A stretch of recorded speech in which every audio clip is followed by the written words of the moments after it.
तो आइए डिस्कस करते हैं अपन section J exercise 1 part 1 percentage determination of element in organic compound. एक एक करके अपन देखते हैं।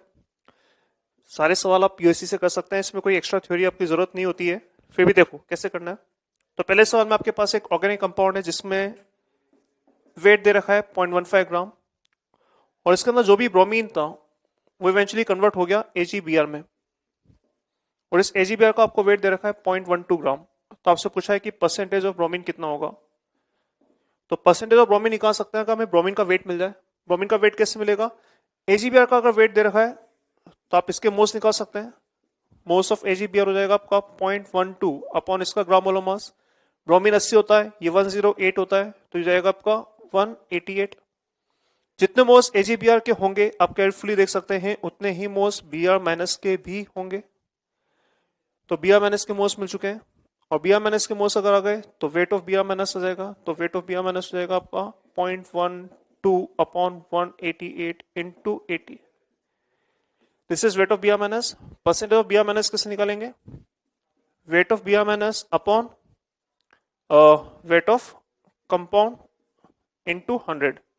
तो वेट ऑफ कंपाउंड आपको दे रखा है 0.15 ग्राम, और वेट ऑफ Br माइनस आपने यहां से निकालना है। सब्स्टिट्यूट कर आप निकाल सकते हैं। बात करें अगर सेकेंड प्रॉब्लम का, तो अगेन अपने पास एक ऑर्गेनिक कंपाउंड है जिसका वेट दे रखा है 0.124 ग्राम, और इसके अंदर हमारे पास फॉस्फोरस है, और इस फॉस्फोरस को आप कन्वर्ट कर रहे हैं किसके अंदर? पैसा मीन्स इसको आप कन्वर्ट कर रहे हैं Mg2P2O7 में। इसका अगर ग्राम मोलर मास निकालेंगे तो ये 222 होता है। तो उससे पूछा रहा है कि परसेंटेज ऑफ फॉस्फोरस कितना होगा। तो परसेंटेज ऑफ फॉस्फोरस निकालने के लिए हमें वेट ऑफ फॉस्फोरस चाहिए। वेट ऑफ फॉस्फोरस कैसे निकालेंगे भाई? इसके मोल्स निकाल लेते हैं। इसका मोल्स रहेगा वेट, इसका वेट आपको दे रखा है कितना? 0.22 ग्राम। तो मोल्स आप निकाल सकते हैं weight upon gram molar mass, तो 0.222 अपॉन 222, तो दैट इज 10⁻³ ये मोल्स है इस कंपाउंड के। आप क्लियरली देख सकते हैं जितने मोल्स इस कंपाउंड के होंगे उसके डबल मोल्स फॉस्फोरस के होंगे। तो फॉस्फोरस के मोल्स रहेंगे 2 × 10⁻³। क्यों? क्योंकि एक मॉलिक्यूल 2 फॉस्फोरस देता है, तो जितने मोल इसके उसके डबल मोल फॉस्फोरस के हो जाएंगे। फॉस्फोरस के मोल्स आ गए तो वेट आ जाएगा फॉस्फोरस का। वेट ऑफ फॉस्फोरस हो जाएगा आपका 2 × 10⁻³, ये तो आपका मोल्स हो गया, into gram molar mass. Phosphorus का होता है 31। तो वेट आ चुका है फॉस्फोरस का। तो weight of phosphorus upon weight of compound into 100। तो फॉस्फोरस का वेट यहां से आप लिख सकते हैं, वेट ऑफ कंपाउंड आपको गिवन है। अगेन आप यहां पे फॉस्फोरस का निकाल सकते हैं परसेंटेज। आइए आगे बात करते हैं। प्रॉब्लम नंबर 3 की बात करें अगर अपन, तो यहाँ पे हमारे पास कंपाउंड का वेट दे रखा है 0.28 ग्राम। ज़ेल्डास मेथड की बात हो रही है जिसमें हमें मालूम है कि जो नाइट्रोजन है वो कन्वर्ट हो जाता है अमोनिया में, और हमें परसेंटेज ऑफ नाइट्रोजन ही निकालना होगा। तो अगर किसी तरीके से नाइट्रोजन का वेट मिल जाए तो काम चल जाएगा। तो नाइट्रोजन का तो नहीं, अमोनिया का वेट आपको दे रखा है 0.17 ग्राम। तो ठीक है, मैं इसके मोल्स निकाल सकता हूँ। इसके मोल्स रहेंगे 0.17 upon gram molar mass which is 17, that is 10⁻² moles. 10⁻² moles हमने निकाले अमोनिया के, और जितने मोल्स अमोनिया के होंगे आप क्लियरली देख सकते हैं उतने ही मोल्स नाइट्रोजन एटम के भी होंगे। तो नाइट्रोजन एटम के मोल्स हो जाएंगे आपके 10⁻²। नाइट्रोजन एटम के अगर मोल्स आ चुके हैं तो आप इसका भी वेट निकाल सकते हैं। तो वेट ऑफ नाइट्रोजन एटम कितना आएगा? तो ये जाएगा आपका 10⁻² into gram molar mass nitrogen का विच इज 14। तो ये जाएगा आपका 0.14 ग्राम। 0.14 ग्राम है। नाइट्रोजन का मास 0.28 ग्राम है आपका सैंपल का मास। तो परसेंटेज ऑफ नाइट्रोजन हो जाएगा आपका 0.14 अपॉन 0.28 इंटू 100 करेंगे तो ये जाएगा आपका 50%। ये आंसर होना चाहिए। फोर्थ प्रॉब्लम की अगर बात करें, फोर्थ में अपने पास बात करें ड्यूमस मेथड की। यहाँ पे हमारे पास 0.03 ग्राम कंपाउंड है, और इसमें जो नाइट्रोजन है वो कन्वर्ट हो रहा है आपका N2 में, राइट। और ये जो N2 है इसका वॉल्यूम आपको दे रखा है एज 50 ml या 50/1000 1000 ले सकता हूं मैं लीटर्स में। टेम्परेचर आपको दे रखा है 300 केल्विन, और प्रेशर भी आपको गिवन होगा कुछ ना कुछ 700 mm ऑफ मर्करी, जिसको मैं लिख सकता हूं 700 बाय 760 ATM। एक सिंपल सा कन्वर्जन है, mm ऑफ मर्करी को मैं ATM में कन्वर्ट कर रहा हूं। कैसे कर सकते हैं? तो प्रेशर, टेम्परेचर, वॉल्यूम सब पता है, तो मोल्स आप निकाल सकते हैं N2 के, ये हो जाएंगे PV अपॉन RT से। प्रेशर आपका 700 अपॉन 760, वॉल्यूम आपका यहाँ पर 50/1000, R हो जाएगा आपका 0.082 या 1/12। टेम्परेचर आपका 300 है। आपको यहाँ पे मिल जाएगा moles of nitrogen. Moles of nitrogen का मिल जाएगा तो वेट ऑफ नाइट्रोजन भी मिल जाएगा, तो वेट ऑफ नाइट्रोजन या N2 जो भी है, ये जाएगा moles of N2 into 100, sorry into gram molar mass which is 28। तो आपको यहाँ पे वेट ऑफ नाइट्रोजन आ चुका है। और ये नाइट्रोजन, अब नाइट्रोजन चाहे N2 की फॉर्म में हो चाहे N की फॉर्म में हो, वेट तो उतना ही रहेगा। तो यहाँ से आपको वेट ऑफ नाइट्रोजन मिल गया। ध्यान रखना ऐसा नहीं कि N2 है, N2 हो चाहे N हो, बात एक ही है। ये है तो नाइट्रोजन ही, तो नाइट्रोजन का मास आपका आ चुका है। नाइट्रोजन का मास आ चुका है तो परसेंटेज ऑफ नाइट्रोजन भी निकाल सकते हैं। परसेंटेज ऑफ नाइट्रोजन कैसे निकलेगा? तो भाई वेट ऑफ नाइट्रोजन तो ऑलरेडी आ चुका है अपने पास, तो वेट ऑफ नाइट्रोजन चाहे N लो चाहे N2 लो से फर्क नहीं पड़ता, अपॉन वेट ऑफ कंपाउंड जो कि आपको दे रखा है 0.3 gram into 100। Direct value substitute कर अपन कर सकते हैं। ये था आपका फोर्थ। आइए फिफ्थ प्रॉब्लम भी देखते हैं। In problem number 5 we need to determine sulphur. तो अगेन हमें कंपाउंड का वेट दे रखा है 0.157 ग्राम, और इसके अंदर अपने पास सल्फर है, और ये सल्फर इवेंचुअली कन्वर्ट हो रहा है आपका बेरियम सल्फेट में, जिसका वेट दे रखा है 0.4813 ग्राम। तो हमसे परसेंटेज ऑफ सल्फर पूछा रहा है। तो अगर बेरियम सल्फेट का वेट पता है, बेरियम सल्फेट का ग्राम मोलर मास अगर आप निकालें तो ग्राम मोलर मास इसका 233 आता है। तो हम लोग सबसे पहले इसके मोल्स निकाल सकते हैं। तो मोल्स ऑफ बेरियम सल्फेट आ जाएंगे आपके पास एज 0.4813 अपॉन 233। ये बेरियम सल्फेट के मोल्स हैं। जितने मोल्स बेरियम सल्फेट के होंगे उतने ही मोल्स सल्फर के भी होंगे। क्यों? क्योंकि बेरियम सल्फेट के एक मोल में सल्फर का एक मोल होता है, तो मोल्स ऑफ सल्फर भी इतने ही होंगे। हम डायरेक्टली बोल सकते हैं this is same as moles of sulphur. तो यहां पर अपन वेट ऑफ सल्फर भी निकाल सकते हैं। वेट ऑफ सल्फर हो जाएगा 0.4813 upon 233 which is moles of sulphur into gram molar mass of sulphur which is 32। तो ये आपका सल्फर का वेट आ जाएगा, और सल्फर का वेट आ चुका है और वेट ऑफ कंपाउंड पता है, तो अपन डायरेक्टली बोल सकते हैं कि परसेंटेज ऑफ सल्फर हो जाएगा आपका weight of sulphur upon weight of compound into 100। Value substitute कर सकते हैं और आंसर निकाल सकते हैं। तो ये पार्ट 1 था। पार्ट 2 में डिस्कस कर लेते हैं सेक्शन जे का। तो पार्ट 2 में J1 में आपसे पूछा जा रहा है कि ज़ेल्डास मेथड के अंदर नाइट्रोजन किस फॉर्म में एस्टिमेट किया जाता है। तो हमें मालूम है कि नाइट्रोजन आपका कन्वर्ट होता है अमोनिया के अंदर, और फिर इसी अमोनिया को हम लोग डिटरमाइन करते हैं by reacting with some acid. तो करेक्ट आंसर आएगा बॉम्बे। J1 का आंसर बी आएगा। J2 की बात करें, आपके पास एक ऑर्गेनिक कंपाउंड है जिसमें फॉस्फोरस है, और इसका परसेंटेज दे रखा है आपको 6.2%। On a sequence of reaction, the phosphorus present in 10 gram of compound is converted to Mgp2O7. तो weight of Mg2P2O7 क्या होगा? तो भाई ये बोल रहा है इसके अंदर J2 की बात कर रहे हैं अपन पार्ट 2 की, है ना। तो यहाँ पे अपने पास एक ऑर्गेनिक कंपाउंड है जिसका वेट दे रखा है 10 ग्राम। इसमें फॉस्फोरस है और इसका परसेंटेज दे रखा है 6.2%, और ये फॉस्फोरस इवेंचुअली कन्वर्ट हो रहा है आपका Mg2P2O7 में। आपको बताना है कि इसका वेट कितना होगा। तो मान लेते हैं कि भाई इसके एमओस है ना। हम लोग यहाँ पे पीओसी लगाएंगे, जितना फॉस्फोरस यहाँ पे उतना ही फॉस्फोरस यहाँ पे भी होना चाहिए। तो फॉस्फोरस यहाँ पे कितना होगा? अगर आप वेट ऑफ फॉस्फोरस देखेंगे तो जाएगा 6.2%, मतलब 6.2/100 इंटू 10। तो यह जाएगा आपका 0.62 ग्राम। तो मोल्स ऑफ फॉस्फोरस अगर निकालना चाहें तो 0.62 अपॉन ग्राम मोलर मास, जो कि हो जाएगा इसका 31। तो ये जाएगा आपका 2/100। 100, राइट। तो मोल्स ऑफ फास्फोरस आ चुके हैं। तो इतने मोल्स है फास्फोरस के यहाँ पे, जितने मोल फास्फोरस के यहाँ पे होंगे उतने मोल फास्फोरस के यहाँ पे होंगे। तो अपन पीओसी अप्लाई कर सकते हैं, या फिर यहाँ पे डायरेक्टली बोल सकते हैं कि अगर इसके ए मोल्स हैं तो मोल्स ऑफ फास्फोरस यहाँ पे हो जाएंगे 2 है। क्यों? क्योंकि इसके 1 मोल में फास्फोरस के 2 मोल होते हैं, तो ए के करस्पॉन्डिंग 2 है। तो यहाँ पे जो फास्फोरस है वो यहीं से आ रहा है, तो दोनों के फास्फोरस के मोल इक्वेट कर देते हैं। तो यहाँ पर बोल सकते हैं कि ये 2a के बराबर है, तो ए हो जाएगा आपका 1/100। तो भाई इसके मोल्स आ गए 1/100।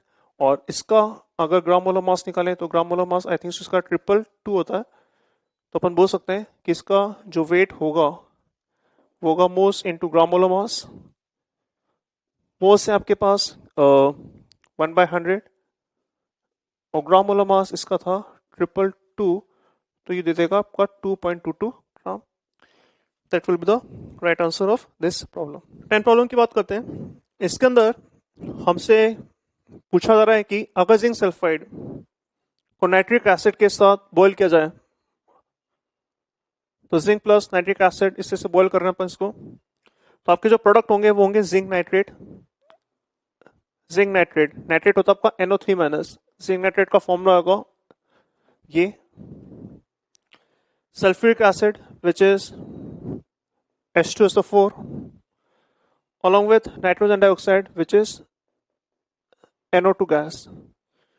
तो हमसे पूछा रहा है कि ऑक्सीडेशन स्टेट में क्या चेंज आएगा जिंक, सल्फर और नाइट्रोजन में। कॉमन इंफॉर्मेशन आपको बता देता हूँ, जिंक हमेशा +2 शो करेगा। तो जिंक चाहे किसी भी कंपाउंड के फॉर्म में हो हमेशा +2 शो करता है। तो जिंक सल्फाइड में भी यहाँ पे जिंक +2 शो करेगा और जिंक यहाँ पर भी +2 शो करेगा। तो जिंक में तो कोई चेंज आ नहीं सकता क्योंकि जिंक हमेशा ही 2 करता है। अगर जिंक 2+ करेगा तो सल्फाइड में यहाँ पे डेफिनेटली -2 होगा। जैसे ऑक्साइड के अंदर ऑक्सीजन -2 की स्टेट में होता है वैसे सल्फर यहाँ पे -2 की स्टेट में होगा। अगर आप यहाँ पर सल्फर की बात करें तो सल्फर आपका इसमें कन्वर्ट हो रहा है और ऑक्सीडेशन स्टेट अगर निकालेंगे इसका तो यह आएगा +6, राइट। जहां तक नाइट्रोजन की बात है, नाइट्रोजन आपका यहाँ पे +5 की स्टेट में है ना। यहाँ पे कुछ नाइट्रेट आपका रिड्यूस होगा, तो नाइट्रिक एसिड रिड्यूस होगा। ये तो उसी फॉर्म में नाइट्रेट की फॉर्म में, यहाँ पे भी नाइट्रेट है, यहाँ पे भी नाइट्रेट है। चेंज आएगा यहाँ पर जब ये कन्वर्ट होगा NO2 में। NO2 में जब आप इसका ऑक्सीडेशन स्टेट देखेंगे तो ये +4 होगा। हम उसी की बात करें, इसमें चेंज आ रहा है। तो बात करें अगर कितना ऑक्सीडेशन स्टेट चेंज होगा, तो जिंक पहले 2 में था, जिंक बाद में भी 2 में है, तो जिंक में तो चेंज हो जाएगा 0 का, क्योंकि जिंक में कोई चेंज है ही नहीं। बात करें अगर अपन सल्फर का, तो सल्फर -2 से +6 में जा रहा है, तो -2 से 6 में जाने में आपका जो चेंज आएगा वो आएगा +8 का। बात करें नाइट्रोजन की, तो नाइट्रोजन यहाँ पे +5 की स्टेट में और यहाँ पर आपका +4 की स्टेट में, तो जो चेंज होगा वो -1 का होगा। 5 से अगर 4 में जाएगा तो आपका ऑक्सीडेशन नंबर 1 से रिड्यूस होगा, तो इट विल बी -1। तो ये आपसे पूछा रहा था कि ऑक्सीडेशन स्टेट कितना चेंज होगा। तो जिंक के करस्पॉन्डिंग 0, सल्फर के करस्पॉन्डिंग 8 और नाइट्रोजन के corresponding -1। Correct answer will be Delhi. In 11th problem हमें 3 इक्वेशंस दे रखी हैं और आपसे पूछा जा रहा है कि कौन सी इक्वेशन ऐसी होगी जो करेक्टली रिप्रेजेंट करेगा ऑक्सीडेशन ऑफ H2O2। तो हमें अपने पास 3 केमिकल रिएक्शन और तीनों बैलेंस भी हैं, charge wise as well as atom wise, पर हमें सिर्फ वो इक्वेशन बतानी है या वो रिएक्शन बताना है जिसके अंदर सिर्फ H2O2 का ऑक्सीडेशन हो रहा हो। देखो हो क्या रहा है, आप यहाँ पे किसी भी रिएक्शन में अगर देखेंगे ध्यान से, तो डाइक्रोमेट आपका रिड्यूस होगा और H2O2 आपका ऑक्सीडाइज होगा। H2O2 ऑक्सीडाइज होकर आपको देगा यहाँ पर O2 और डाइक्रोमेट रिड्यूस होकर आपको यहाँ पे देगा क्रोमियम 3+, राइट। इस तरह का हमारे पास रिएक्शन है। तो एक्चुअली हो क्या रहा है, यहाँ पे ऑक्सीजन -1 से 0 की स्टेट में जा रहा है, तो ये तो हो गया आपका ऑक्सीडेशन, और क्रोमियम आपका यहाँ पे +6 से +3 में जा रहा है, तो ये हो जाएगा आपका रिडक्शन। हमें पहले इसको बैलेंस करना है। अगर इसको बैलेंस करें तो कैसे करेंगे, आप आयन इलेक्ट्रॉन मेथड से अगर देखें तो आप इसको सेपरेट कर सकते हैं। डाइक्रोमेट आपका कन्वर्ट हो रहा है क्रोमियम 3+ में और H2O2 आपका कन्वर्ट हो रहा है किसके अंदर, O2 में। दोनों हाफ रिएक्शन को सेपरेटली बैलेंस कर सकते हैं। पहला स्टेप, ऊपर वाली रिएक्शन में अगर देखें, क्रोमियम को बैलेंस करेंगे 2 लगाकर, ऑक्सीजन को बैलेंस करेंगे 7H2O से, क्योंकि ऑक्सीजन यहाँ पे 7 है। हाइड्रोजन को हम बैलेंस कर सकते हैं यूजिंग 14H+ आयन। चार्ज अगर देखें तो यहाँ पे +6 चार्ज है, यहाँ पे अगर चार्ज देखें तो -2 + 14 + 12 चार्ज है, तो 6 और 12 बैलेंस कर सकते हैं बाय एडिंग 6 इलेक्ट्रॉन। नीचे वाले केस में अगर देखें अपन तो ऑक्सीजन ऑलरेडी बैलेंस है, हाइड्रोजन बैलेंस कर सकते हैं यूजिंग 2H+ और चार्ज बैलेंस कर सकते हैं यूजिंग 2 इलेक्ट्रॉन। कंबाइन रिएक्शन के लिए आपको इलेक्ट्रॉन्स को कैंसल आउट करना है, तो नीचे वाली रिएक्शन को मल्टीप्लाई करेंगे किससे, 3 से, और ऐड कर देंगे तो इलेक्ट्रॉन कैंसल आउट हो जाएंगे। तो यहाँ पे 14H+ है और RHS में आपको यहाँ पे 6H+ आएगा, तो 14H+ और यहाँ पे 6H+ है तो कैंसल आउट होके आपको दे देगा 8H+ plus dichromate plus 3H2O2 giving 2Cr3+ plus 7H2O plus 3O2। ये आपका एक बैलेंस रिएक्शन है।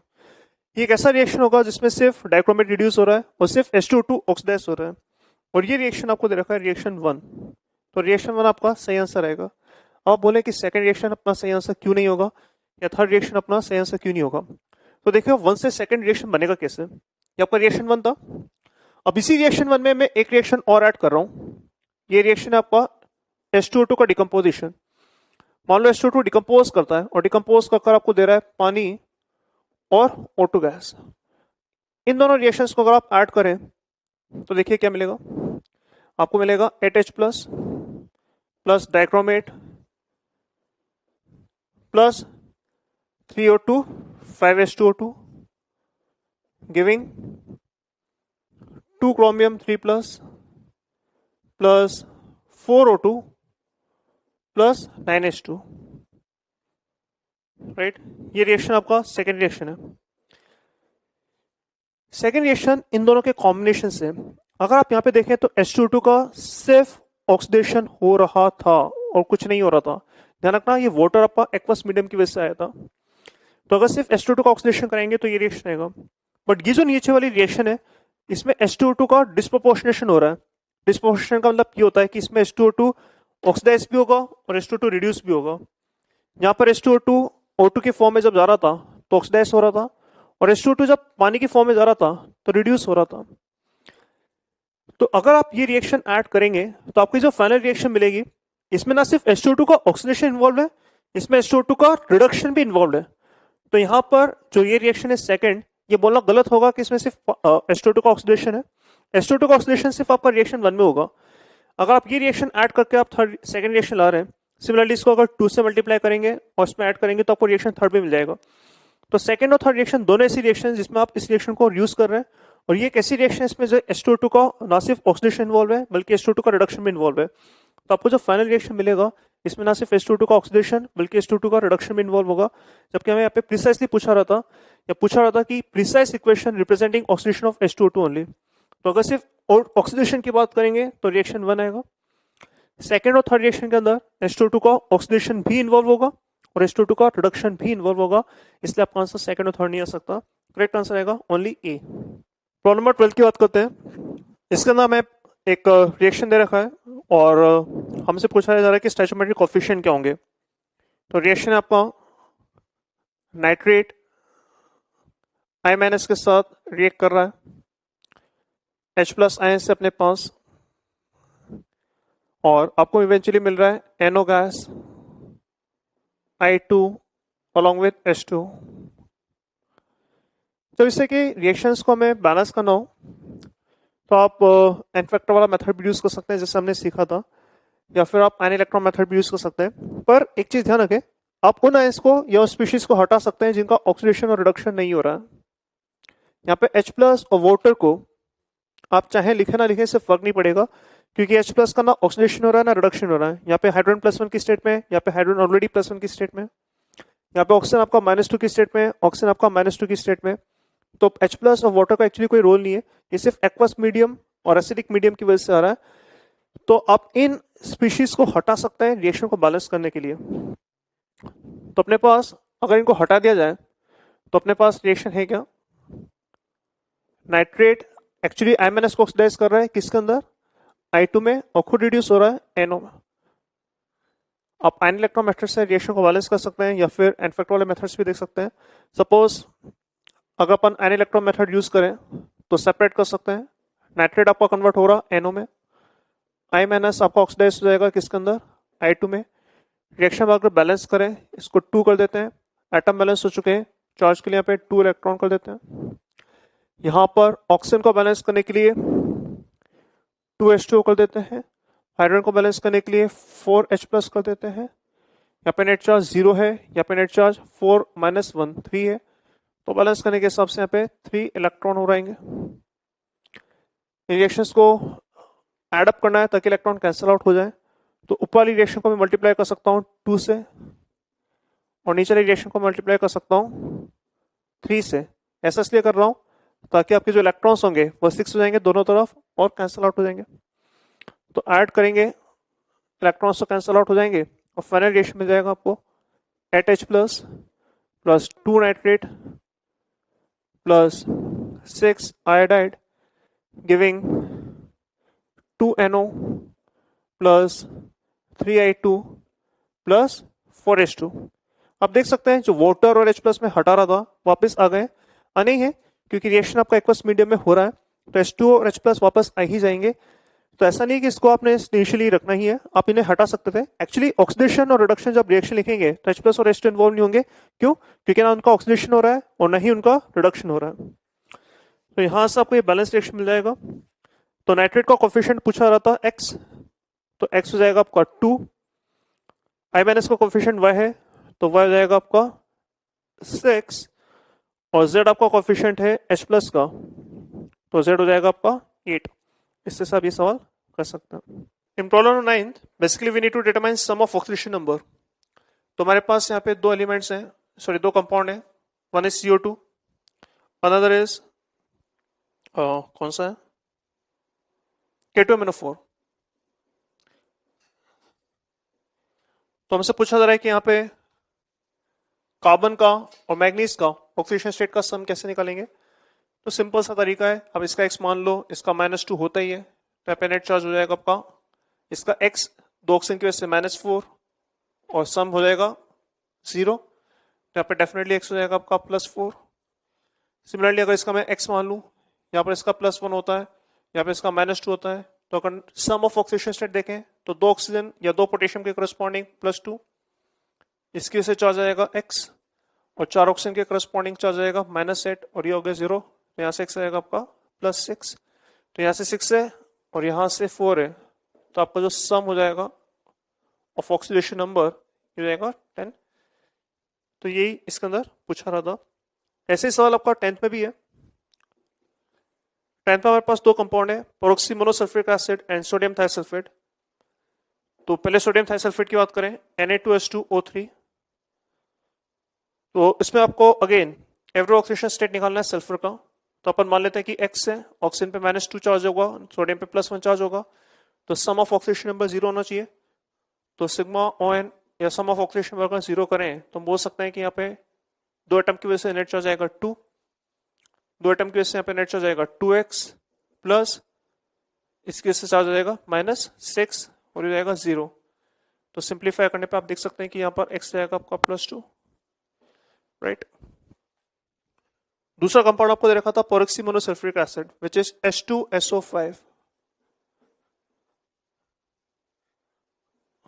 अगर यहां पर देखें, इस पे अपन +x माने, हाइड्रोजन का +1 होता है, ऑक्सीजन का -2 होगा, और अगर अपन सिग्मा ऑफ ऑक्सीडेशन नंबर को 0 करें या नेट चार्ज को 0 करें तो दो हाइड्रोजन एटम के करस्पॉन्डिंग यहाँ पे नेट चार्ज जाएगा 2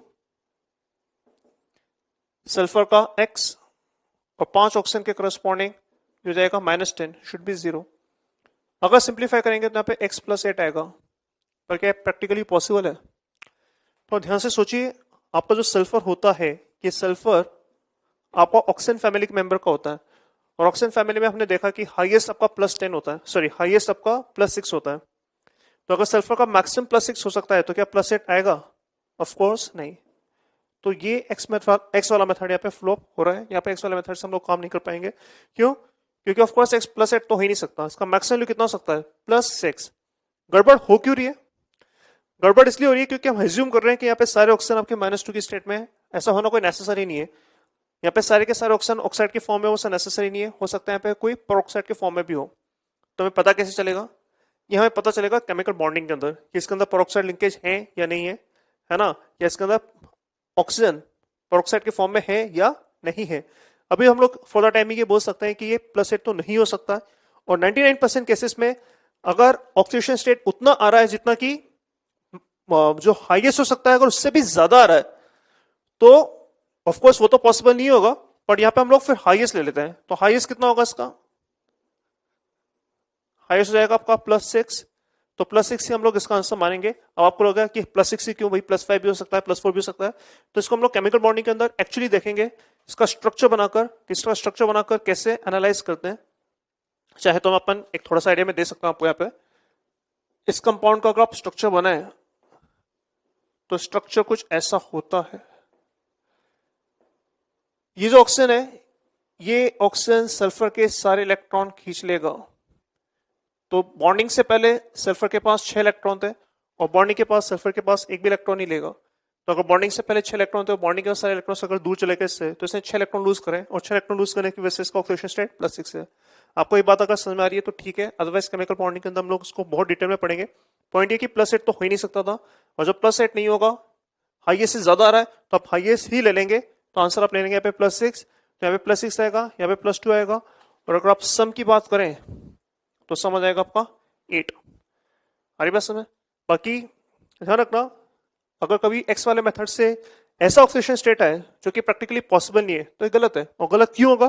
गलत इसलिए होगा क्योंकि अपन सारे ऑक्सीजन ऑक्साइड के फॉर्म में आ रहे हैं, जो कि कोई नेसेसरी नहीं हो सकता है। यहाँ पे ऑक्सीजन आपका ऑक्साइड के फॉर्म में ना हो और ऑक्साइड के फॉर्म में हो, तो वो हम आगे देखेंगे कि कब कब ऐसा होता है। In problem 11 we have been given a chemical reaction. आपको एक केमिकल रिएक्शन दे रखा है जिसमें chlorine H2O3 - 2 which is called thiosulphate, इसको ऑक्सीडाइज कर रहा है सल्फेट में, और खुद रिड्यूस हो रहा है Cl- में। और आपको दे रखा है कि ये रिएक्शन हो रही है इन बेसिक मीडियम। तो इसको करने के लिए सबसे पहले आप रिएक्शन को बैलेंस करेंगे। बैलेंसिंग सबसे नेसेसरी है। आप एन इलेक्ट्रॉन मेथड यूज कर सकते हैं, आप एन फैक्टर वाला मेथड यूज कर सकते हैं, कोई सा भी मेथड देख लें। एन फैक्टर का मेथड बताओ आपको, तो आप देखना किसका एन फैक्टर आएगा आपका 2, और इसका एन फैक्टर आएगा 8। तो ऐसे कर सकते हैं। बाकी एन इलेक्ट्रॉन मेथड भी यूज कर सकते हैं। एन इलेक्ट्रॉन मेथड में आप इसको स्प्लिट करेंगे लाइक दिस, एक तो ये हो जाएगा, और दूसरा हो जाएगा आपका थायोसल्फेट जो कि कन्वर्ट हो रहा है आपका सल्फेट में। सल्फर को बैलेंस करा अपन ने। ऑक्सीजन यहाँ पे 3 है, ऑक्सीजन 8 है, 5H2 लगा के ऑक्सीजन बैलेंस कर सकते हैं। 10 हाइड्रोजन लगाकर हाइड्रोजन बैलेंस कर सकते हैं। नेट चार्ज अगर देखें तो यहाँ पे -2 चार्ज है। यहाँ पे नेट चार्ज अगर देखें तो यहाँ पे -4 + 10 मतलब +6 चार्ज है। और अगर +6 चार्ज है तो यहाँ पे 8 इलेक्ट्रॉन ऐड करेंगे ताकि आपका चार्ज बैलेंस हो जाए। और फिर जब दोनों रिएक्शंस को ऐड करेंगे तो ऊपर वाली रिएक्शन को आप मल्टीप्लाई करेंगे किससे? 4 से, ताकि रिएक्शंस में इलेक्ट्रॉन्स आपके कैंसल आउट हो जाए। और आपको जो फाइनल रिएक्शन मिलेगा वो आपको मिलेगा 4 chlorine + 5H2O + thiosulfate giving 2 sulfate + 10H + 8Cl-। But remember this, ये रिएक्शन में बैलेंस करिए एसिडिक मीडियम मानते हुए। हमें रिएक्शन को बैलेंस करना था बेसिक मीडियम मानते हुए। तो बेसिक मीडियम में लाने के लिए क्या करेंगे? जितना H+ है उतना OH- ऐड कर देते हैं। तो यहाँ पे 10 OH- ऐड कर देते हैं, तो यहाँ पे भी आपका 10 OH- ऐड हो जाएगा दोनों तरफ। और ये 10H+ और 10 OH- कंबाइन करके अपन बोल सकते हैं दिस इज 10H2O। यहाँ पे आपके पास 5H2 था तो ये कैंसिल आउट हो जाएगा, और ये हो जाएगा आपका 5H2। तो इसके हिसाब से अगर देखें तो आपको जो नेट फाइनल बैलेंस रिएक्शन आएगा वो हो जाएगा आपका 4 chlorine + thiosulphate + 10 OH- giving 10 OH- giving 2 sulfate + 8 Cl- + 5 H2। तो अभी तक हमने सिर्फ बैलेंसिंग की बात की है। अब देखें हमें इन्फॉर्मेशन क्या दे रखा है। हमें यहाँ पे इन्फॉर्मेशन दे रखे हैं मोल्स वाइज। तो क्लोरीन के मोल्स दे रखे हैं T = 0 पर हमें क्लोरीन के मोल्स दे रखे हैं 1.5, थायोसल्फेट के मोल्स दे रखे हैं हमें 0.1 और OH- के हमें मोल्स दे रखे हैं 3। और आपसे पूछा है कि कितना मोल्स OH- आपका सॉल्यूशन में लेफ्ट रहेगा आफ्टर रिएक्शन इज कंप्लीट। तो जब तक रिएक्शन खत्म नहीं होगा, जब रिएक्शन खत्म हो जाएगा तो कितना मोल OH- बचेगा, ये हमसे पूछा जा रहा है। तो अगेन सबसे पहले हमें आइडेंटिफाई करना होगा कि इसके अंदर LR कौन होगा। तो LR कैसे देखेंगे, हम मोल अपॉन स्टोइचोमेट्रिक कोफिशिएंट का रेशियो निकाल सकते हैं सभी के लिए, क्लोरीन के लिए भी, थायोसल्फेट के लिए भी और OH- के लिए भी, और ये आइडेंटिफाई कर सकते हैं कि इसमें से LR कौन है। तो क्लोरीन के लिए अगर अपन मोल्स अपॉन स्टोइचोमेट्रिक कोफिशिएंट देखेंगे तो जाएगा 1.5/4। तो दिस इज 1.5/4 जो कि 0.75/2 जो कि 0.385 ऐसा कुछ तो आना चाहिए, या जो भी है 0.375 आएगा आई थिंक सो। थायोसल्फेट की बात करें तो मोल्स अपन 0.1 है, स्टोइचोमेट्रिक कोफिशिएंट 1 है, तो ये रेशियो जाएगा सिंपली 0.1। एंड OH- के लिए दिस इज 3/10, तो 3/10 हो जाएगा आपका 0.3। तो LR कौन होगा, जो मिनिमम होगा। आप देख सकते हैं ये मिनिमम है और मिनिमम होने की वजह से ये आपका LR होगा। तो यहाँ पे आपको जो थायोसल्फेट है ये आपका LR होगा, और अगर ये LR है तो जब ये खत्म हो जाएगा तब आपकी रिएक्शन खत्म हो जाएगी। हमसे पूछा रहा है कि जब ये खत्म हो जाएगा तब कितना मोल्स OH- का बच गया है। How many moles of OH- will be left in solution after the reaction is complete. तो आप देखो कि जब इसका 1 मोल कंज्यूम होता तो इसके 10 मोल्स कंज्यूम होते हैं। तो अगर इसके 0.1 मोल कंज्यूम होंगे तो एक्चुअली इसके 1 मोल ही कंज्यूम होंगे। ये 1 मोल आपके कंज्यूम्ड है किसके, OH- के। तो आउट ऑफ 3 मोल्स आपके 1 मोल कंज्यूम होंगे। तो अगर 3 में से एक ही मोल कंज्यूम होगा तो अपन डायरेक्टली बोल सकते हैं कि जो मोल्स ऑफ OH- लेफ्ट होगा ये रहेगा 2 moles, and that will be the final answer. In problem number 14, again this is a class illustration. Let's say we have been asked what volume of 90% alcohol. तो हमारे पास 90% alcohol है weight by weight. इसका कितना volume लेंगे, तो इसका volume मान लेते हैं कि VML हम लोग वॉल्यूम रिक्वायर्ड है। डेंसिटी आपको दे रखी है एज 0.8 ग्राम पर ml। तो what volume of this solution must be used to prepare 80 ml? This solution is used to prepare another solution having volume 80 ml, having density as 0.9 gram per ml, and the percentage weight by weight has been given as 10%. तो सवाल ये कि ये जो solution है इसका कितना volume हम लें ताकि हमें इवेंचुअली ये सॉल्यूशन मिल जाए। मैंने इसको क्लास में अगेन सॉल्व करा था, एक बार वापस का कॉन्सेप्ट देख लेते हैं। इस सॉल्यूशन से हमें ये बनाना है, इस सॉल्यूशन से हमें ये अगर बनाना है तो पहली बात हम ये बोल सकते हैं कि इसमें जितना भी आपका अल्कोहल है वो सारा का सारा अल्कोहल आएगा कहां से, यहीं से आएगा, क्योंकि यही सॉल्यूशन यूज कर आपको ये बनाना है। तो यहाँ पे जो भी अल्कोहल कंटेंट होगा वो अल्कोहल कंटेंट यहां से आएगा। तो हमें करना क्या है, यहाँ पे अल्कोहल कंटेंट निकालेंगे कि कितना ग्राम अल्कोहल है, यहाँ पे अल्कोहल निकालेंगे और इन दोनों को आप इक्वेट कर सकते हैं, इतना इसके अंदर करना है। Again remember this, the key point is यहाँ पे जो भी अल्कोहल है वो यहां से आ रहा है, तो यहाँ पे जितना अल्कोहल होगा और यहाँ पे जितना अल्कोहल होगा उसको आपको इक्वेट करना है। कैसे करेंगे, तो आपको वॉल्यूम और डेंसिटी अगर दोनों दे रखा है तो यहां से अपन वेटो सॉल्यूशन निकाल सकते हैं। तो veto solution will be 80 into 0.9, और इसी में 10% H2SO4 है, तो वेटो सल्फ्यूरिक एसिड आ जाएगा आपका 80 इंटू 0.9 इंटू 10/100। ये सल्फ्यूरिक एसिड का ऐसे वेट आएगा। यहां से अगर देखें वॉल्यूम का VML है और डेंसिटी का 0.8 है, तो यहां से जो वेट ऑफ सोल्यूशन आएगा ये आएगा आपका 0.8 into V, density into volume आपका वेट ऑफ सोल्यूशन होगा। और यहां से अगर सल्फ्यूरिक एसिड का वेट अगर देखें तो सल्फ्यूरिक एसिड का वेट हो जाएगा आपका 0.8 V, this is volume of weight of solution into 90/100, क्योंकि इसके अंदर 90% आपका not sulphuric acid, sorry this is alcohol. ये भी अल्कोहल था, ये भी अल्कोहल था। फिर एनीवे जो भी है, तो अल्कोहल का वेट आ चुका है दोनों तरफ से, और दोनों का अल्कोहल का वेट आप क्या कर सकते हैं, इक्वेट कर सकते हैं। तो हम डायरेक्टली बोल सकते हैं कि 0.8 इंटू वी इंटू 90/100, यहाँ पे जो अल्कोहल का वेट होगा ये इस अल्कोहल के वेट के बराबर होगा, विच इज 80 इंटू 0.9 इंटू 10/100। तो 100 से 100 कैंसिल हो जाएगा, 0.9 ये हो जाएगा 9, 90 हो जाएगा आपका बेसिकली 10 टाइम्स, ये 10 यहाँ से चला जाएगा, और वी आ जाएगा आपका 8/10, 8/0.8, तो ऐसा आ जाएगा 10 ml। तो 10 ml will be the final answer. 10वें सवाल की बात करते हैं। इसके अंदर आपका कंपाउंड ए जो कि दो पैरेलल रिएक्शन से बी और सी में कन्वर्ट हो रहा है, और if half of A react by reaction 1 and other half react by reaction 2, तो आपको बताने की करेक्ट स्टेटमेंट क्या होंगे। तो सबसे पहले रिएक्शन लिख लेते हैं।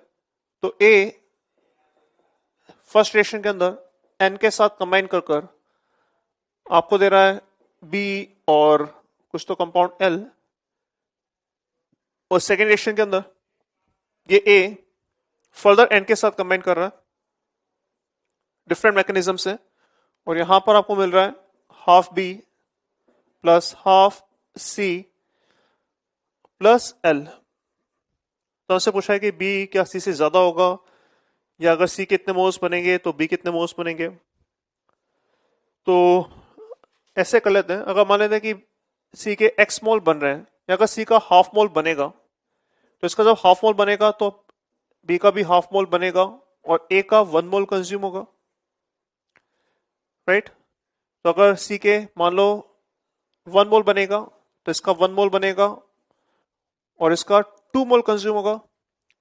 तो अगर सी का एक्स मोल बनेगा, तो इसका एक्स मोल बनेगा और इसका 2x मोल यहां से कंज्यूम होगा। ये कंज्यूम्ड है, ये फॉर्म्ड है, और ये फॉर्म्ड है, पर ये हो रहा है नीचे वाली रिएक्शन से। हमें ये दे रखा है कि जितना ए नीचे कंज्यूम होगा उतना ही ए ऊपर भी कंज्यूम होगा। तो अगर यहाँ पे 2x मोल कंज्यूम होंगे तो यहाँ पे भी 2x मोल कंज्यूम होंगे, और यहाँ पे जब 2x मोल कंज्यूम होंगे तो यहाँ पे 2x मोल बी के बनेंगे, राइट। तो यहाँ पे मैं बोल सकता हूं कि ओवरऑल मोस ऑफ सी अगर फॉर्म एक्स है, राइट, तो जो मोस ऑफ बी फॉर्म होंगे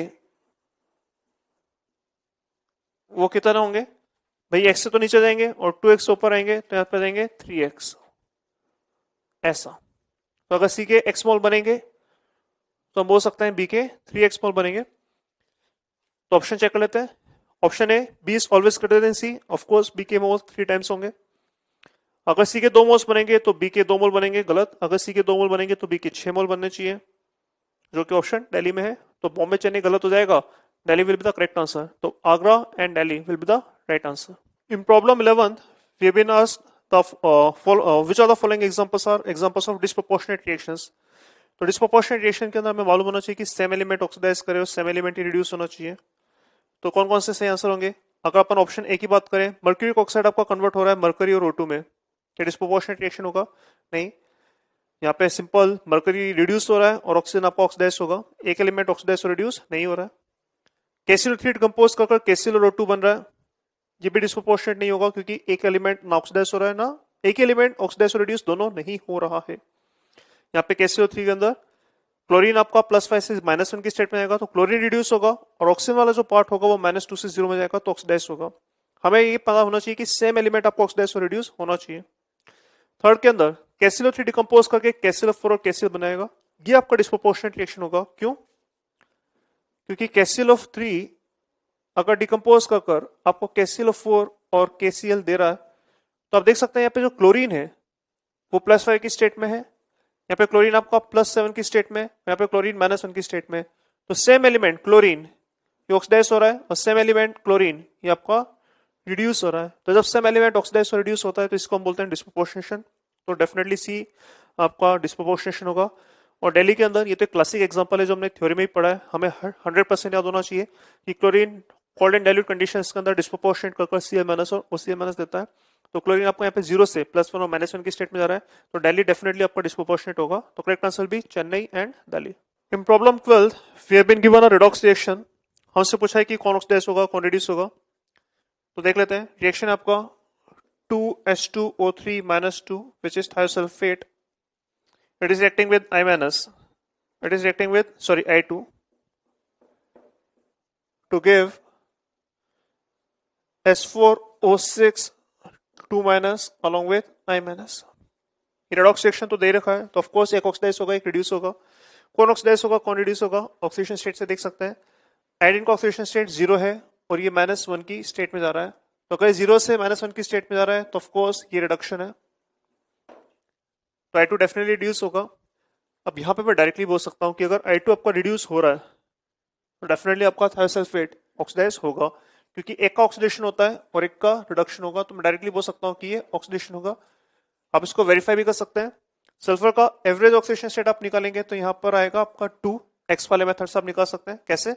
मान लीजिए कि इसका ऑक्सीडेशन स्टेट एक्स है या ऑक्सीडेशन नंबर एक्स है, तो नेट चार्ज आपका -2 आएगा, तो 2x - 6 विल बी -2 करके देखेंगे तो आपका जाएगा। और यहाँ पर ऑक्सीडेशन स्टेट या एक्स वाले मेथड से ऑक्सीडेशन नंबर निकालेंगे तो जाएगा 2.5। आप क्लियरली देख सकते हैं कि ये ऑक्सीडाइज होगा और ये रिड्यूस होगा। इसी के ऊपर ये सवाल था, आप कर सकते हैं इसको। बात करते हैं 13 का। In problem number 13 we have been given a reaction cuprous phosphide Cu3P is reacting with dichromate in acidic medium and eventually बना रहा है cupric ion S3PO4 and chromium ion। तो हमसे पूछा रहा है कि कौन ऑक्सीडाइज होगा, कौन रिड्यूस होगा। तो देख सकते हैं, और हमसे कोफिशिएंट वगैरह भी पूछा रहा है ना। तो सबसे पहले हम लोग इसको बैलेंस कर लेते हैं। H+ का इसमें कोई रोल नहीं रहेगा, क्योंकि हाइड्रोजन यहाँ पे +1 की स्टेट में, हाइड्रोजन यहाँ पे +1 की स्टेट में। तो यहाँ पर कौन किस में कन्वर्ट होगा, तो ऑफकोर्स जो डाइक्रोमेट होगा वो कन्वर्ट होगा किसके अंदर, क्रोमियम 3+ में। आप ये देख सकते हैं कि ये एक रिडक्शन प्रोसेस होगा। रिडक्शन इसलिए भी क्योंकि क्रोमियम यहाँ पे +6 में है और यहाँ पे क्रोमियम आपका +3 में है, तो रिडक्शन होगा। ऑफकोर्स अगर रिडक्शन होगा तो ये ऑक्सीडाइज होगा, और ये ऑक्सीडाइज होकर आपको 2 प्रोडक्ट देगा। ये प्रोडक्ट होगा ऑक्सीडेशन के करस्पॉन्डिंग। कौन किसमें ऑक्सीडाइज होगा, दिस इज कॉल्ड क्यूप्रस फोस्फाइड। यहां पर फोस्फोरस एक्चुअली -3 की स्टेट में होगा और कॉपर एक्चुअली आपका +1 की स्टेट में होगा। जैसे ऑक्सीजन ऑक्साइड की फॉर्म में होता है, सल्फर सल्फाइड की फॉर्म में होता है, यहाँ पे फॉस्फोरस फोस्फाइड की फॉर्म में होता है। अगर फॉस्फोरस जनरली डायरेक्टली मेटल के साथ कंबाइन करता है तो फॉस्फाइड होता है।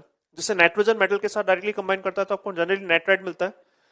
नाइट्राइड में नाइट्रोजन -3 की स्टेट में होता है, तो जिससे नाइट्राइड में आपका नाइट्रोजन -3 की स्टेट में होता है, फॉस्फोरस यहाँ पे फॉस्फाइड की फॉर्म में और ये -3 की स्टेट में होगा। तो हमें कैसे पता चला, क्योंकि डायरेक्टली फॉस्फोरस मेटल के साथ कंबाइन कर रहा है। जैसे डायरेक्टली नाइट्रोजन अगर मेटल के साथ कंबाइन करता है तो आपको नाइट्राइड मिलता है, नाइट्राइड मतलब जिसमें नाइट्रोजन -3 की स्टेट में है। वैसे अगर डायरेक्टली फॉस्फोरस मेटल के साथ कंबाइन करेगा तो आपको फॉस्फाइड आयन मिलता है। फॉस्फाइड आयन होता है जिसमें फॉस्फोरस -3 की स्टेट में है। यहाँ पर कॉपर +2 की फॉर्म में है और यहाँ पे फॉस्फोरस अगर देखेंगे तो +5 की स्टेट में है। तो कौन ऑक्सीडाइज हो रहा है, कौन रिड्यूस हो रहा है? Option A, copper in Cu3 2+, Cu3P is oxidized to Cu2+, ये बात सही है। Where phosphorus in Cu3P is oxidized to PO4 3-, ये स्टेटमेंट भी सही है।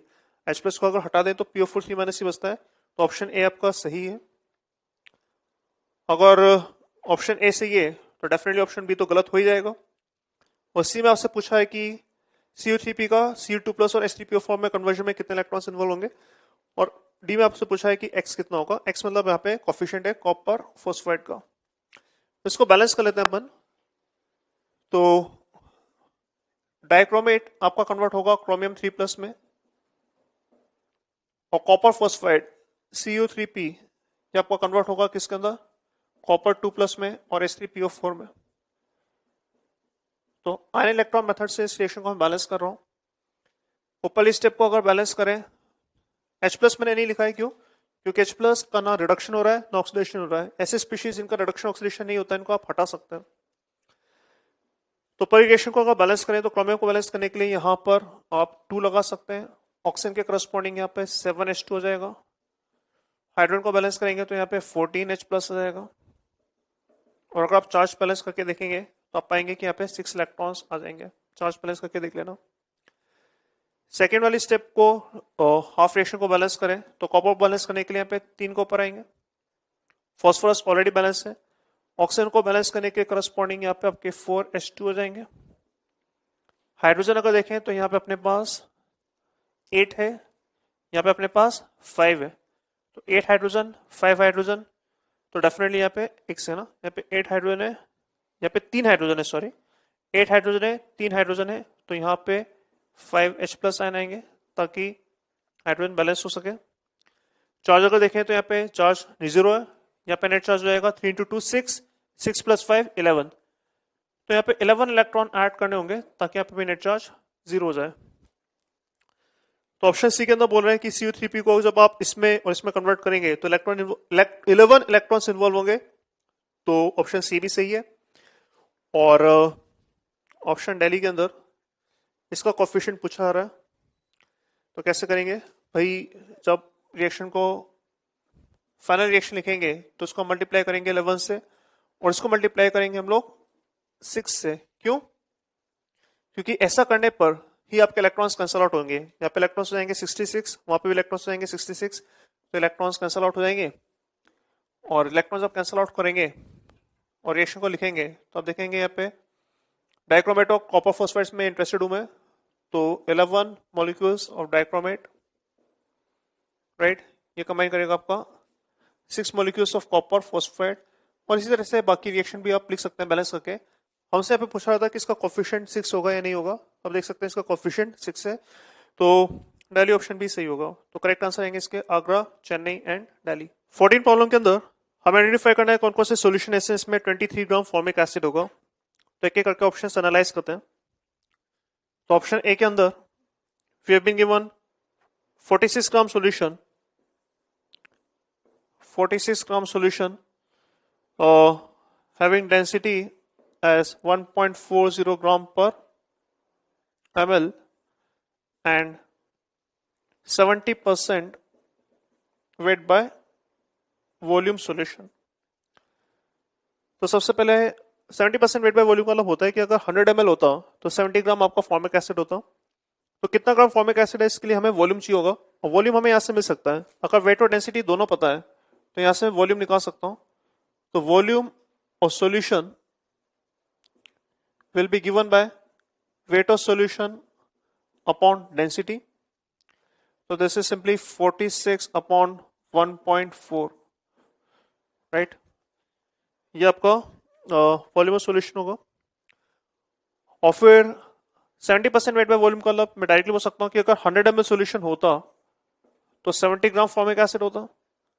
तो अगर 46 अपॉन 1.4 ml है तो कितना होगा, that will be given by 70/100 into 46 upon 1.4। तो यहां पे अगर सिंप्लीफाई करें तो ये कैंसिल हो जाएगा और ये हो जाएगा आपका 7/14, तो अल्टीमेटली यहाँ पे 2 आ जाएगा और ये आ जाएगा आपका 23। तो ये ऑप्शन ए तो सेटिस्फाई कर रहा है कि ठीक है 23 ग्राम हो जाएंगे इसके अंदर। ऑप्शन बी की बात करें, रब करें इसे हम, ऑप्शन बी अगर डिस्कस करें तो ऑप्शन बी के अंदर अपने पास है 10 molar formic acid, density solution is 1 ग्राम पर ml। 10 मोलर फॉर्मिक एसिड है ना, और 50 ग्राम हमें दे रखा है और डेंसिटी हमें दे रखी है 1 ग्राम पर ml। तो अगेन यहां पर वेट और डेंसिटी से हम डिटरमाइन कर सकते हैं कि वॉल्यूम कितना होगा। तो volume of solution will be weight upon density, तो जाएगा 50 ml। अब 50 ml सोल्यूशन है और 10 मोलर फॉर्मिक एसिड है, तो अगर 10 मोलर है और 50 ml है तो डायरेक्टली मल्टीप्लाई करके मैं बोल सकता हूँ कि जो मिलीमोल्स होंगे फॉर्मिक एसिड के वो कितने होंगे। तो वॉल्यूम इनटू मोलरिटी हम बोल सकते हैं मिलीमोल्स आएंगे आपके 500। मिलीमोल्स अगर 500 है तो मोल्स आएंगे फॉर्मिक एसिड के हाफ, और अगर फॉर्मिक एसिड के हाफ मोल्स हैं तो वेट ऑफ फॉर्मिक एसिड रहेगा moles into gram molar mass which is 46, तो अगेन 23 ग्राम से रहेगा। तो बॉम्बे ऑप्शन भी सही है आपका। ऑप्शन सी की बात करें,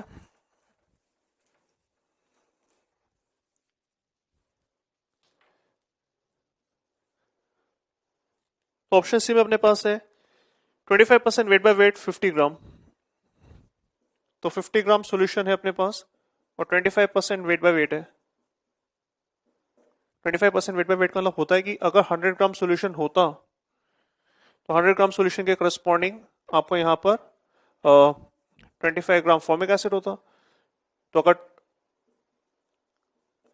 100 ग्राम सॉल्यूशन के अंदर 25 ग्राम फॉर्मिक एसिड होगा तो 50 ग्राम सॉल्यूशन के करस्पॉन्डिंग यहाँ पर 12.5 ग्राम फॉर्मिक एसिड होना चाहिए था। हमसे पूछा जा रहा है 23, तो ऑफ कोर्स ये गलत है। और ऑप्शन डी की बात करें अपन, तो ऑप्शन डी में अपने पास है 46 gram of 5 molar formic acid. ये कुछ वैसे ही है जैसा ऑप्शन सी है, फिर भी देख लेते हैं। 5 molar formic acid 46 gram solution है और डेंसिटी हमें दे रखा है 1 ग्राम पर ml। तो अगेन आपको अगर डेंसिटी दे रखी है और वेट दे रखा है तो यहां से मैं निकाल सकता हूं वॉल्यूम ऑफ सॉल्यूशन।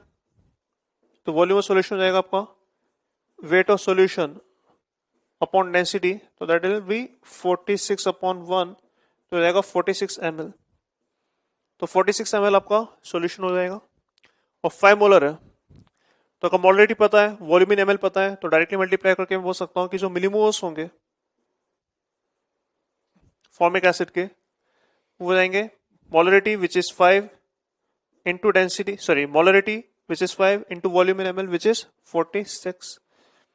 यहाँ पे मिलीमोल्स जाएंगे आपके कितने 223 मिलीमोल्स जाएंगे, 223 मिलीमोल्स जाएंगे तो मोल्स जाएंगे आपके बेसिकली 223 अपॉन 1000 और वेट हो जाएगा आपका फॉर्मिक एसिड का 223 upon 1000 into gram molar mass which is 46।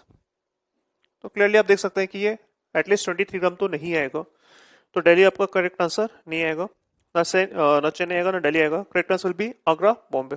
In 15 problem we need to determine which of the following solution has same molar concentration। तो आपको करना है कि आपको मोलरिटी निकालना है और कंपेयर करना है, तो एक एक करके देख लेते हैं। First is 166 gram potassium iodide पर लीटर।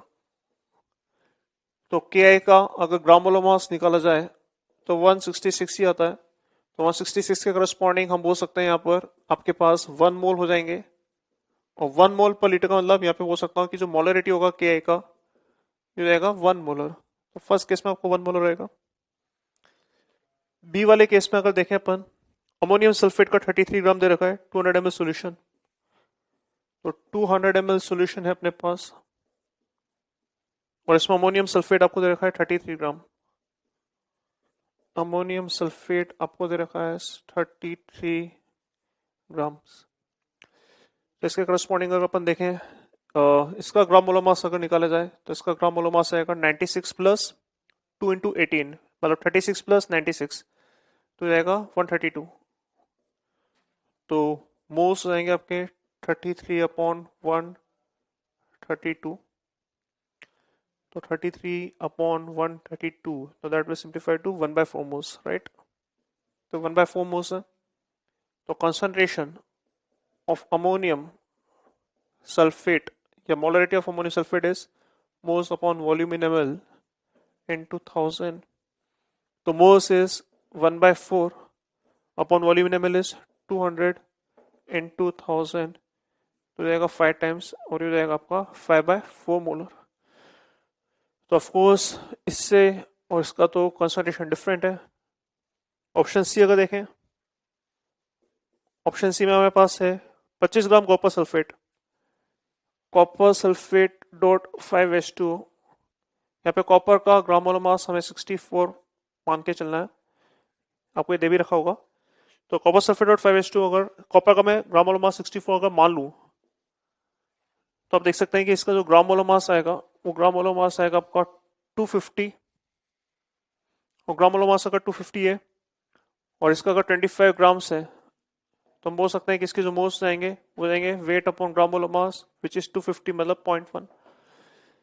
तो 0.1 मोल है अपने पास 100 ml सॉल्यूशन के अंदर। तो अगर 100 ml सॉल्यूशन में 0.1 मोल होंगे, आप देख सकते हैं मोलरिटी 1 आएगा। कैसे देख सकते हैं कि the molarity of copper sulphate 5H2O, this is basically moles upon volume in ml into 1000, so this is 0.1 upon 100 into 1000 and that will simplify to 1 molar। तो सी का आंसर 1 मोलर हो जाएगा। और डी की अगर बात करें अपन, ऑप्शन डी, तो we have been given 27 milligram aluminium ion पर ml। तो एल्यूमिनियम आयन का वेट दे रखा है 27 मिलीग्राम, तो 27 इंटू 10⁻³ ग्राम। तो moles are basically 27 into 10⁻³ upon gram molar mass, which is in this case 27, तो जाएंगे 10⁻³ moles। वॉल्यूम इन ml आपको दे रखा है 1 ml। तो again concentration of aluminium ion की अगर बात करें तो ये जाएगा आपका moles upon volume in ml into 1000। तो मोल्स आपको दे रखा है 10⁻³ upon volume in ml is 1 into 1000, तो that will be again 1 molar. तो आप देख सकते हैं ऑप्शन ए में 1 मोलर है, बी में 5/4 मोलर है, सी में 1 मोलर है और डेरी में भी 1 मोलर है। तो तीन ऑप्शन में आपका 1 मोलर है, इन विच आगरा, चेन्नई, दिल्ली, इनमें कंसंट्रेशन 1 मोलर है। तो ये तीन ऑप्शन ऐसे होंगे जिसमें सेम आंसर आएगा या सेम कंसंट्रेशन होगा, तो ये आपका उत्तर होगा Agra, Chennai and Delhi. ACD will be the right answer. In problem number 16, we have been given 100 ml 1 molar solution of sulfuric acid to be mixed with 100 ml 9.8% weight by weight sulfuric acid। तो हमारे पास दो solution है।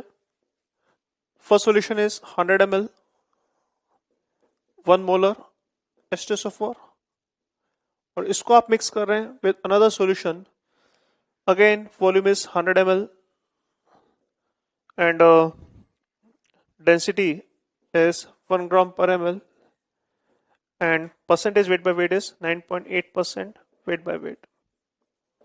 और हमसे पूछा क्या जा रहा है, concentration of solution remain same. तो अगर यहां पर आप कंसंट्रेशन निकालें, यहाँ पे कंसंट्रेशन कितना आएगा, तो आप बोल सकते हैं कि यहां पर आपके पास 100 ग्राम सॉल्यूशन होगा। इस 100 ग्राम सॉल्यूशन के करस्पॉन्डिंग अगर मैं सल्फ्यूरिक एसिड का वेट देखूं, H2SO4 का वेट देखें, तो वो जाएगा 9.8 अपॉन 100 इंटू 100, तो दैट विल बी 9.8 ग्राम। तो इसके करस्पॉन्डिंग मोल्स ऑफ H2SO4 देखेंगे तो ये हो जाएंगे आपके 9.8 अपॉन 98, दैट इज 0.1 मोल। तो 0.1 मोल है अपने पास और 100 ml सॉल्यूशन है। तो यहाँ पर अगर अपन कंसंट्रेशन ऑफ H2SO4 देखेंगे तो ये रहेगा आपका moles upon volume in ml into 1000, तो दिस इज 0.1 अपॉन 100 into 1000, तो दैट इज अगेन 1 मोलर। तो ये भी इफेक्टिवली 100 ml 1 मोलर है और ये भी 100 ml 1 मोलर है। तो ऑफ कोर्स जब इनको मिलाएंगे तो आपका फाइनल सॉल्यूशन भी 100 ml मतलब फाइनल सॉल्यूशन भी 1 मोलर होगा, क्योंकि सेम कंसंट्रेशन वाले सॉल्यूशन को जब आप मिलाते हैं तो आपका कंसंट्रेशन चेंज नहीं होता है। तो कंसंट्रेशन सॉल्यूशन रिमेन सेम जब आप इनको मिक्स करेंगे, बात सही है। ये भी 1 मोलर था, ये भी 1 मोलर था, फाइनल भी 1 मोलर होगा, ऑप्शन ए सही है। तो volume of solution becomes 200 ml, of course 100 ml और 100 ml अगर मिलाएंगे तो फाइनल वॉल्यूम आपका 200 ml होगा। मास ऑफ सल्फ्यूरिक एसिड कितना होगा, तो आप देख सकते हैं ये भी यहाँ पे वेट कितना था 9.8 ग्राम, और सिंस ये भी सिमिलर सॉल्यूशन है 100 मिलीमोल्स या 0.1 मोल, तो यहाँ पे वेट आ जाएगा 9.8 ग्राम। तो यहाँ पे 9.8 ग्राम है तो यहाँ पे 9.8 ग्राम होगा, टोटल वेट हो जाएगा आपका 19.6 ग्राम। तो ऑफ कोर्स सी गलत है, Delhi will be the right answer. Correct answer will be Agra, Bombay, Delhi. 17 problem की बात करते हैं अपन। In 17 problem, equal volume of two solutions. We have been given two solution, 0.1 molar NaCl and 0.1 molar ferrous chloride, sorry, और इनका equal volume हम लोग लेकर mix कर रहे हैं। तो आपसे पूछा रहा है कि फाइनल सॉल्यूशन का कंसंट्रेशन क्या होगा सबका। तो मान लेते हैं कि अगर यहाँ पे मैं VML ले रहा हूँ तो यहाँ पे भी VML होगा। तो यहाँ पे मैं बोल सकता हूँ कि जो मिलीमोल्स होंगे NaCl के ये हो जाएंगे 0.1V, और यहाँ से जो मिलीमोल्स होंगे FeCl2 के ये भी होंगे 0.1V। तो यहाँ सब बोल सकते हैं कि जो मिलीमोल्स होंगे Na+ के ये 0.1V, यहाँ से जो मिलीमोल्स होंगे आपके Cl- के ये भी 0.1V, यहाँ से जो मिलीमोल्स आएंगे Fe2+ के, क्योंकि एक मॉलिक्यूल से आपको एक फेरस आयन मिलेगा, तो अगर ये 0.1V है तो ये भी 0.1V होगा। और यहां से आपको जो मिलीमोल्स मिलेगा Cl- का, आप देख सकते हैं कि एक मॉलिक्यूल से आपको 2 Cl- मिलेंगे। तो यहां पर अगर ये 0.1V मिलीमोल्स है तो यहाँ पे Cl- के मिलीमोल्स होंगे 0.2V। और इनको जब आपने फाइनली मिक्स करा तो यहां पर आपके पास फाइनल सॉल्यूशन में Na+ भी है, फेरस भी है और Cl- भी है। बट अगर इनके मिलीमोल्स काउंट करें तो Na+ के मिलीमोल्स हैं आपके 0.1V, फेरस के भी 0.1V, पर Cl- के मिलीमोल्स आएंगे 0.1V ऊपर से 0.2V नीचे से, तो ये हो जाएंगे आपके 0.3V। ये आपके फाइनल मिलीमोल्स हैं। फाइनल वॉल्यूम अगर देखें तो ये हो जाएगा आपका 2V, 2V, क्योंकि VML और VML को मिक्स करके आपको फाइनल वॉल्यूम मिलेगा 2VML। तो कंसंट्रेशन अगर निकालेंगे अपन तो concentration of Na+ will be millimoles upon final volume, तो 0.1V upon 2V, that is 0.1/2 या 0.05 molar. Similarly concentration of ferrous ion